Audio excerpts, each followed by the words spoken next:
Welcome, welcome. It is day 2 at Seesaw Connect. We are so thrilled you are here. Please hop into the chat. Let us know where you're coming from, what you teach. Introduce yourself. It's always fun to see who is here live. We like to interact with you in this session. Yesterday was such a blast on day 1.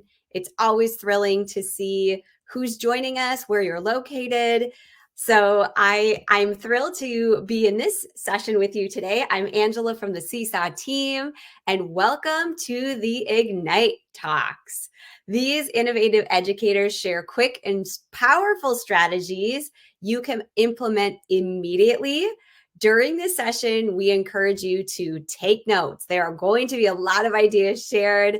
And remember, you can earn points on the leaderboard for being active during the sessions, chatting, asking questions. If you like closed captioning, please select CC at the top right corner of your screen, choose your preferred language, and stick around at the end because you will get your certificate and also a chance for Seesaw gear giveaway. So we are going to go ahead and get started with our first teacher. Look at all these people hopping in today.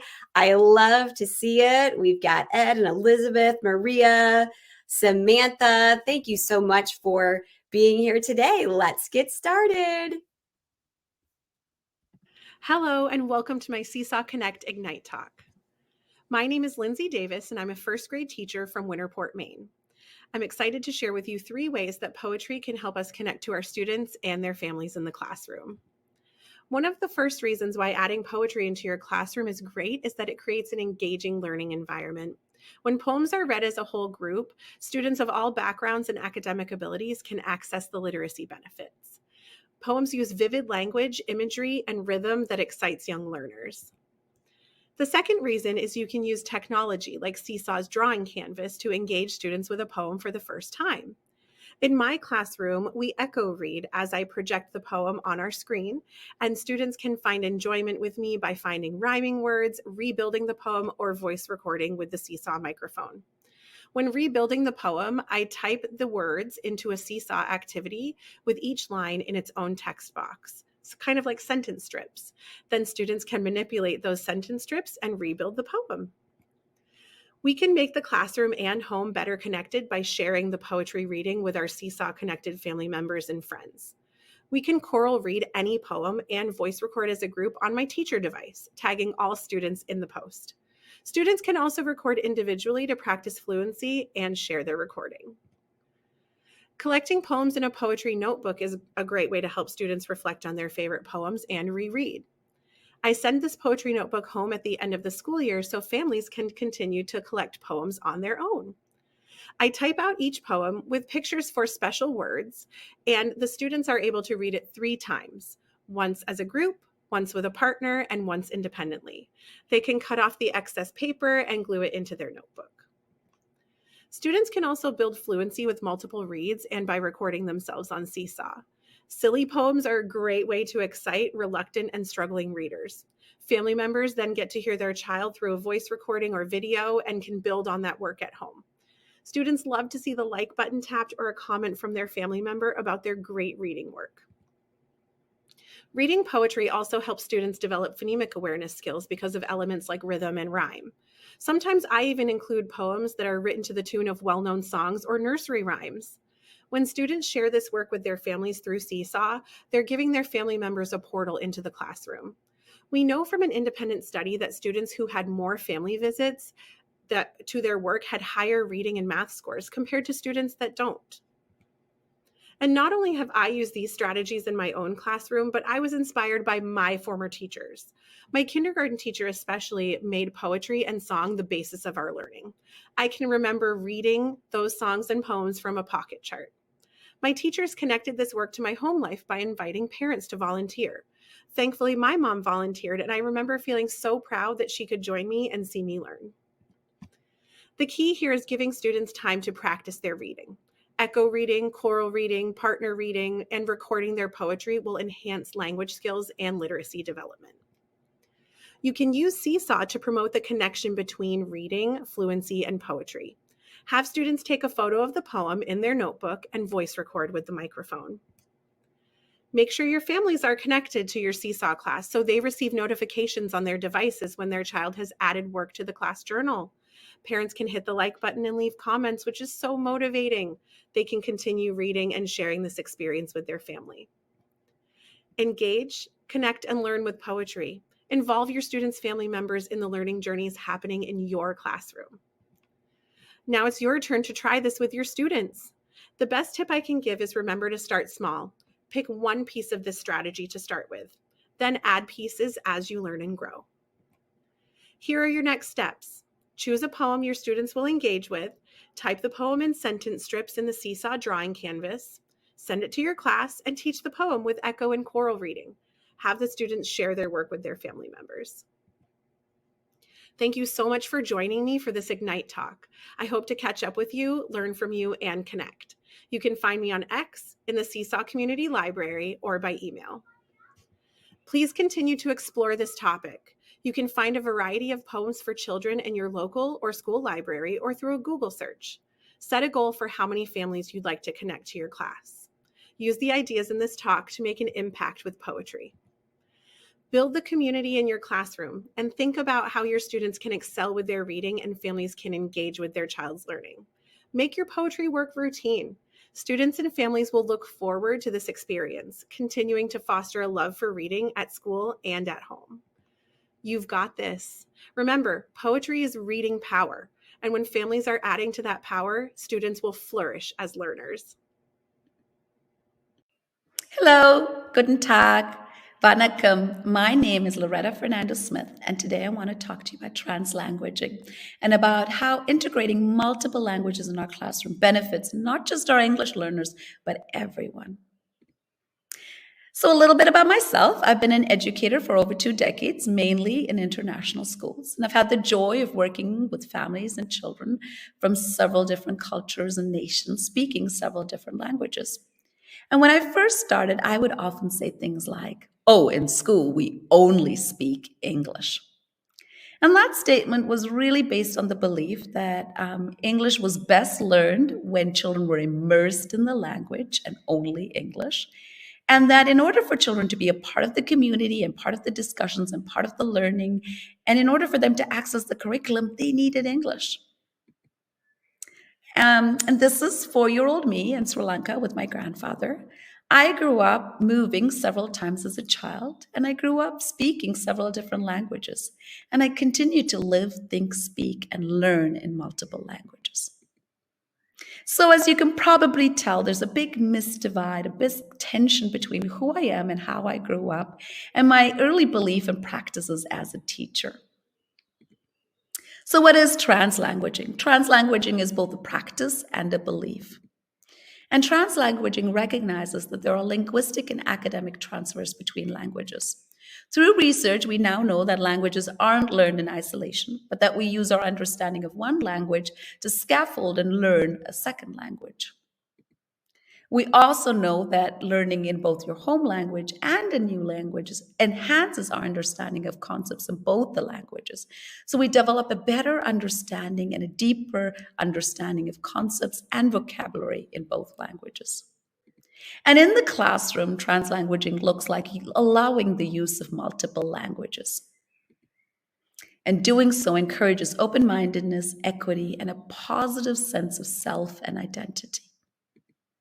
Why translanguage? I just gave you several reasons about the benefits of translanguaging. Here they are summarized. So what does translanguaging look like in our classroom, and how can we use Seesaw to help us translanguage?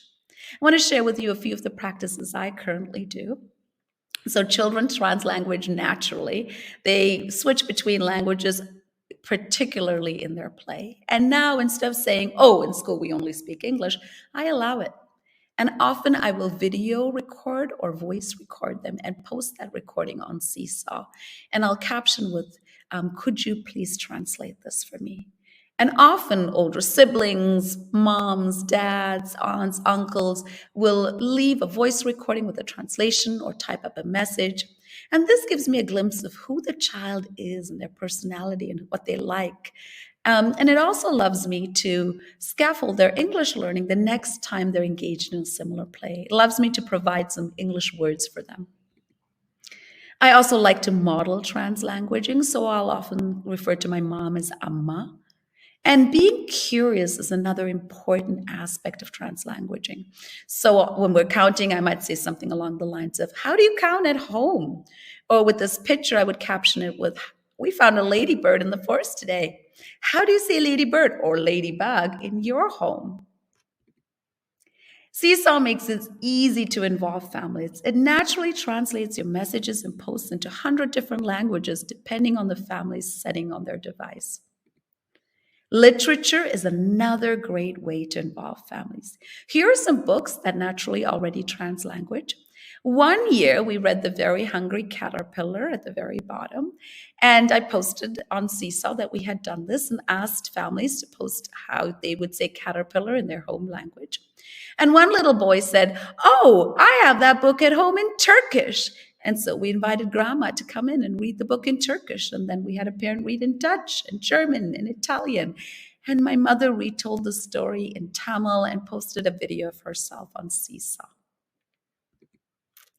There are so many different ways to translanguage. I have just given you a few. And if you work with older children, there are also other ways that you can use Seesaw and different apps to help children access the curriculum in their home language, build English skills quickly, and be a part of the classroom right from the start. I encourage you to be curious. I encourage you to be brave because it can feel scary loving several languages into your classroom that you don't speak. And I encourage you to connect with each other because we can learn a lot from others and connect with your students and connect with your families. On that note, feel free to reach out and connect with me. I would love to hear some of the things that you are doing in your classroom already. Thank you. Tschüss, auf Wiedersehen, goodbye, Poite waren. Hi, this is about voice and choice, why digital portfolios are essential to all. So let's talk about what did you learn in school today? Here's some examples. You don't remember anything? You were there all day. I had recess. What did you learn in school today? Nothing. I get that one a lot.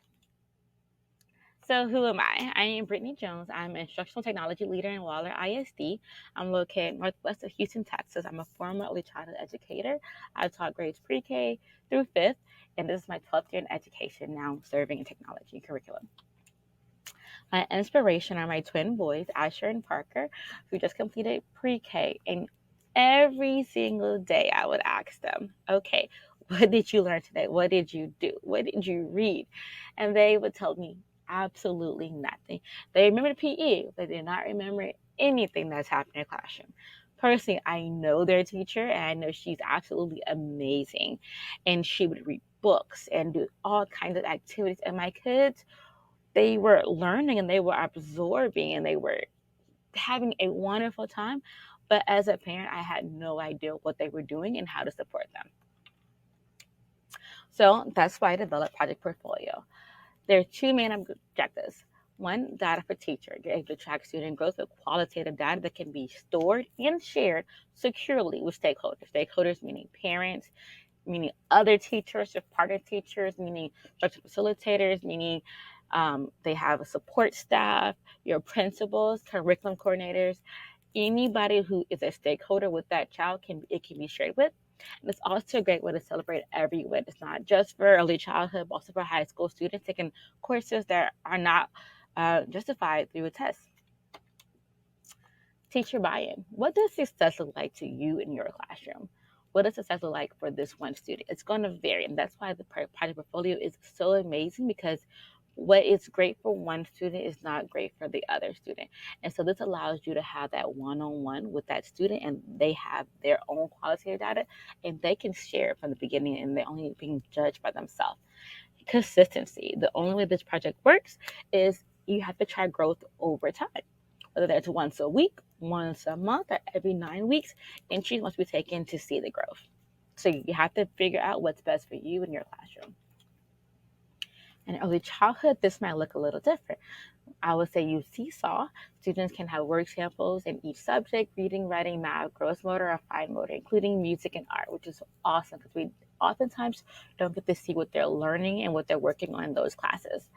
In elementary, using Seesaw or another platform, we have Canvas for upper elementary. Students can have the opportunity to select their best highlights to document their work. If they have more digital work options, they can have a lot to choose from and only choose their best items they want to showcase. For secondary, you can challenge students to be highly selective of their portfolio, allowing it to represent who they are in all aspects of their development, including volunteering, clubs, organizations, and of course, their content. And this can also be a great way to also tie that into their college readiness. Who benefits from this? You have the parents. They'll be more invested. They know what's going on in the classroom all the time. They're more willing to learn and they're more willing to also help guide their students at home and do the same practices that you're doing at home. And also administrators, they'll be able to see what's going on. It will be joy to the face and they're going to be so excited all the hard work that you're doing in the classroom. The amount of students that benefit from this is endless. You have pre-K, cosmetology, speech, art, theater. Anyone can be a part of the project portfolio and anyone can do it. And it's a great way to show the kid we're not just one subject, but we're a whole school. We want to educate the whole of you. So to get started, find out who to talk to. Coordinators, teachers, principals, and of course, get the students' input. What do they want to share? What do they want to highlight?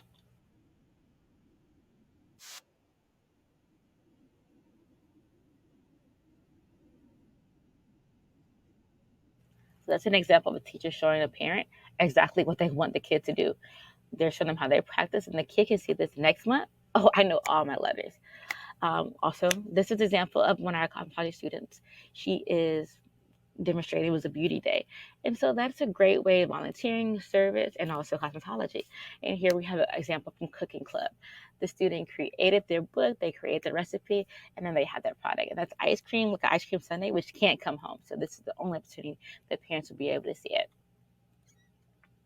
Why? Parents, students, teachers, everyone benefits from this project.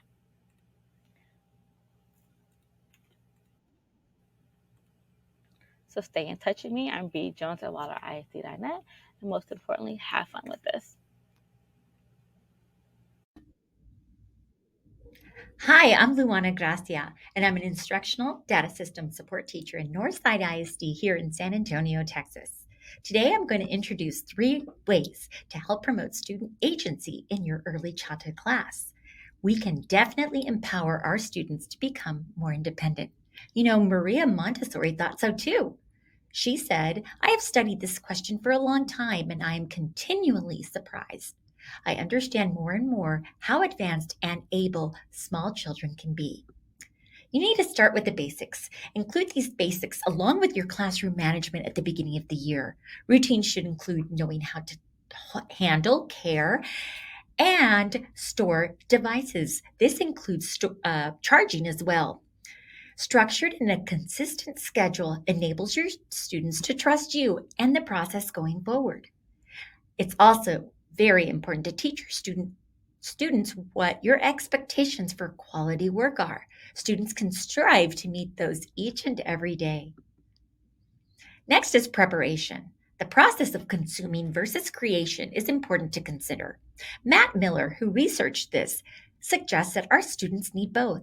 Sometimes our students are consuming a lot of information and they don't get the chance to apply what they've learned in a creative way. In other words, I think we need to have a balance, and that's what Matt Miller suggested too. You can achieve this by knowing your learning targets. It's all about prioritizing and knowing the why behind your instruction. Once that happens, everything falls into place with a little hard work, right? Okay, and autonomy. I'm going to show you some examples of how students can eventually work more independently. Playlists are one of those. There's a variety of ways to create them. This one in particular is where the teacher created 2 rows of tasks. The top are tasks that the students needed to complete within a week's time. First, they needed to do those first, and that's a must do. Now, after they completed those tasks throughout the week, they could do the second row. Those are may-dos. And I like the visuals of the mustard and the mayonnaise. So this is an example of a playlist of a first grade class here in our district. Next are recorded directions. Students can replay audio or video directions. Review is when they zoom in on the video or the direction that teaches a skill or repeats an instruction. And rewind is similar to asking for a question to be repeated. This allows students the opportunity to control how fast or slow their learning is. This method of instruction is researched by Catlin Tucker. I'm sure you've heard of blended learning. If not, this is her book if you want to dive in deeper. I recently observed a teacher testing her kiddos in small group in a kindergarten class at the end of the year. Students were busy using playlists and completing their work for the day as their teacher was testing at her kidney table. I was amazed at how engaged and on task each of the students were. They knew their routines, knew how to put things away. Most importantly, they knew an appropriate way to collaborate with one another. And I was just amazed. So I did talk with the teacher, and she said she implemented the 3 points that I suggested, as well as others throughout the school year. Because with our littles, we always have to revisit expectations. So let's review. Remember, basics. Structure offers comfort. If your students feel safe, they'll trust the process.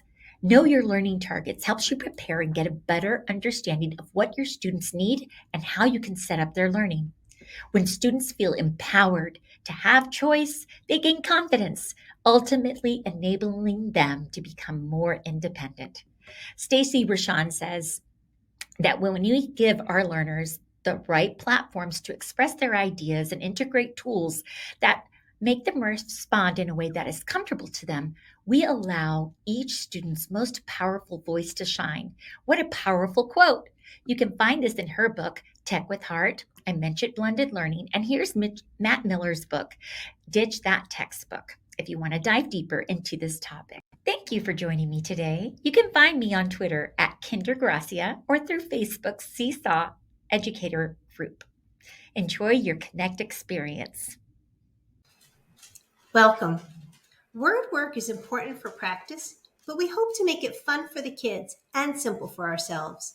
The activities I'm going to share are easy to set up and teach, yet effective in helping students commit words to their long-term memory. And Seesaw is the best tool to help document student learning. Hi, my name is Nicole Cucci. I'm a basic skills reading teacher from Hightstown, New Jersey. In my 20 plus years of teaching, I've taught first, second, third, and fifth grades. I currently teach kindergarten, first, and second grade struggling readers. Research suggests that we scan every letter of every word that we read. Readers notice a sequence of letters, are able to say the sounds connected to those letters, and after some practice, commit that word to memory. This is known as orthographic mapping. Providing students with hands-on word mapping activities help them commit these words to their long-term memory faster. So what about sight words? These are also known as heart words. These words have parts that are irregular and don't match the sounds learned. Said is a great example. The S and D make the right sounds, but the AI makes the sound eh, not A. So we need to teach students which parts are tricky and need to be learned by heart. For this word mapping activity, students tap the sounds in the words to isolate them. They write the letter or letters for each sound. They place magnetic bingo chips to show each sound and zap it to blend the sounds together to say the word. Finally, they write the word. Research shows after about 5 times, most students can commit the word to their long-term memory. Another word mapping activity uses these boxes to help students tap the sounds, make a dot for each sound, and write the letter or letters that match. Finally, use a toy card to zoom across and blend the sounds together to say the word. When mapping sounds, it is one sound per box. The digraphs TH, WH, SH, CH, and CK get one box because the 2 letters make one sound. For vowel, consonant, E words, the E can be written in the bottom right corner and crossed out to show that it doesn't make a sound. This activity is the same as the others, but it has the addition of hearts above the boxes. After writing the letters for the word, students will color just the heart that is above the letters or letters that don't make the sounds it traditionally makes. These activities can be easily implemented into your small group and center work. To make the center activity reusable, simply put a paper into a dry erase pocket. Students can make videos of their work on Seesaw, talking through the steps. These can then be used to assess students and share with families. I know when I'm learning something new, when there's a physical component, it helps me to learn faster and hold on to the information. These activities will do the same for your students when learning new words. Seesaw can be used to preset the words students will practice. I created this activity and recorded a different word on each page. Students complete the activity the same way that they would on the dry erase pocket. Seesaw adds a level of fun because they can choose different tools when doing their work. It's also great to share this in their journals with their families. Here is the heart word activity. Again, coloring the box above the part that is the tricky part.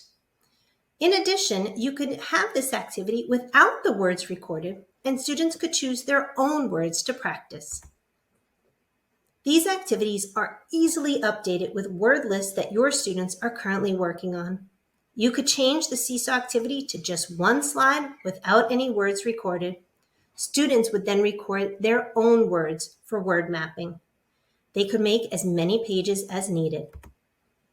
There are many manipulatives that can be used to help students map words. Poppets provide a tactile tool that students can use to tap out the sounds. You could also use green, yellow, and red chips to help students visually see the beginning, middle, and end sounds in words. The ideas are endless. I hope you found this session helpful. I encourage you to reach out to your colleagues because as teachers, we often have manipulatives that can be easily shared to keep these activities ever changing. Thank you for watching. Hi everyone, and mabuhay! Welcome to my Ignite talk entitled Sparking Curiosity, Active Learning Adventures for Young Minds. My name is Kia. I am a Filipino Primary 2 teacher and level coordinator from Siskalapagading, Northeast Jakarta in Indonesia.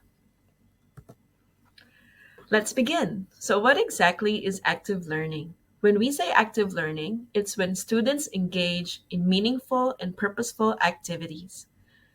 They take responsibility for their own learning, and in active learning, teachers do not spoon feed the information but act as guides. Studies have also shown that active learning develops higher order thinking skills and promotes a deeper understanding and retention of lesson materials. But why do we really need to do active learning? In my years of experience, I have come up with 5 reasons or benefits as to why active learning works. First, active learning grabs students' attention and increases motivation.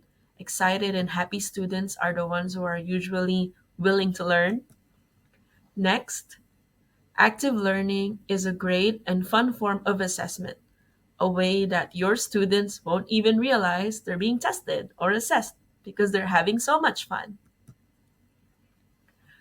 Third, active learning improves problem-solving skills even for students at a young age. Fourth, active learning explores relevance of lessons in everyday life. They'll be able to know how their lessons are applied in real-life situations. And my personal favorite, active learning develops social and emotional skills. May it be compromising in a group work or pair work, or improving their self confidence and self esteem when it comes to completing an activity or work. I'd like to share some active learning strategies that have worked in my class so you can try them out too. First is interactive activities. These are group work, hands on experiments, and games. Let them use materials to make a marble run on the wall, pretend to be paleontologists, and even let them teach an action poem that they've made by themselves to their classmates. Next is questioning techniques. This is when we encourage our students to ask and answer questions and to let them use open ended questions to stimulate thought. You can let them do surveys, questionnaires for other people, and teach them how to do mini debates for topics and issues that are relevant and close to their hearts. Next are real world connections. This is when we relate lessons to real life situations and experiences. My students wanted to know why their cars move slower on bumpy roads compared to smooth expressways and highways. They were able to use different materials and investigate friction, speed, and the different materials used to make roads. And lastly, technology integration. This is when we use apps like Seesaw in order to enhance our students' learning experience.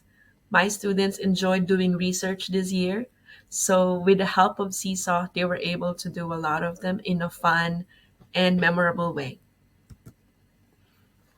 Lastly, when our students learn, we teachers learn from them too.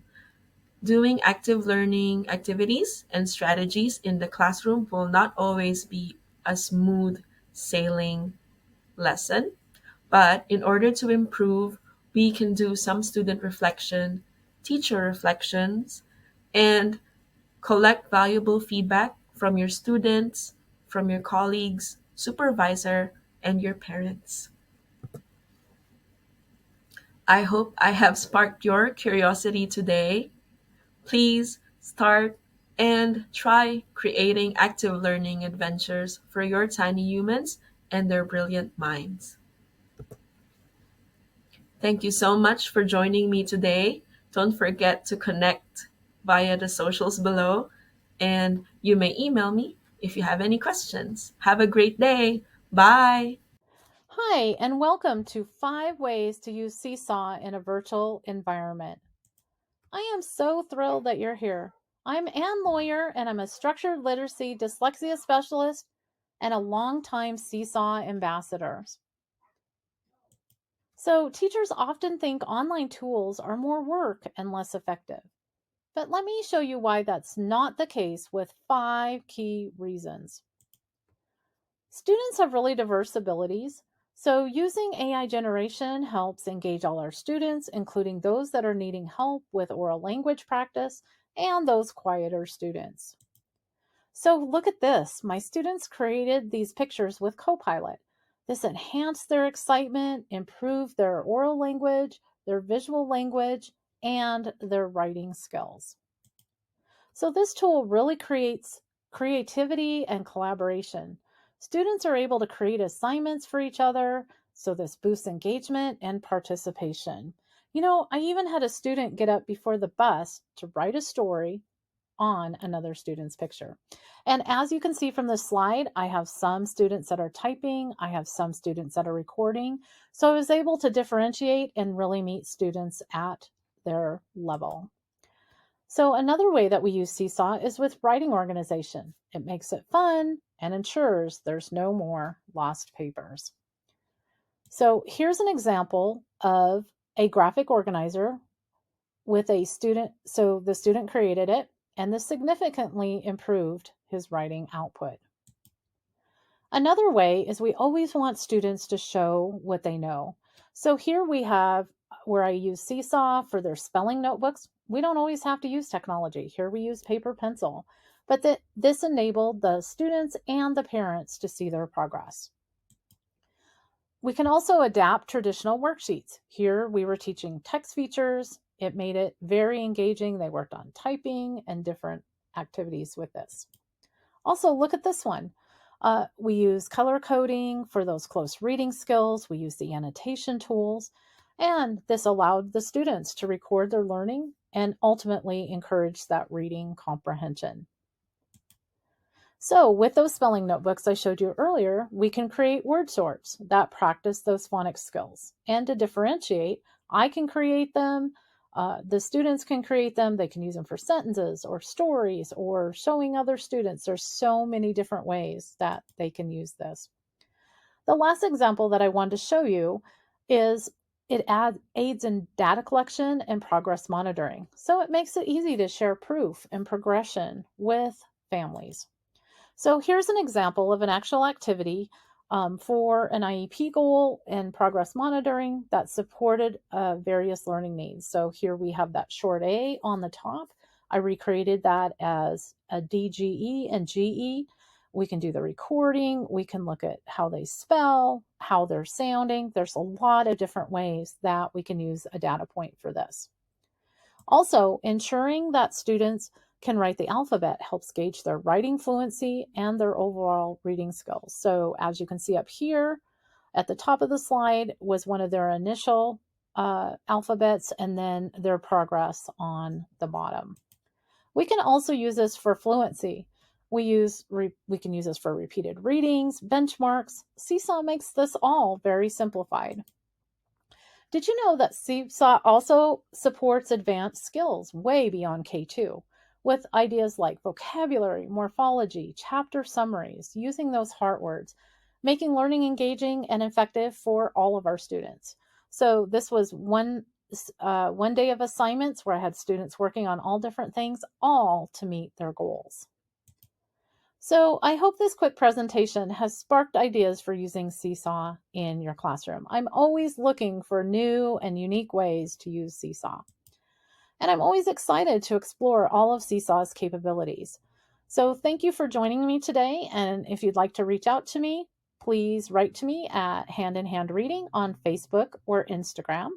And I will be dropping in some resources for you. Have a great day.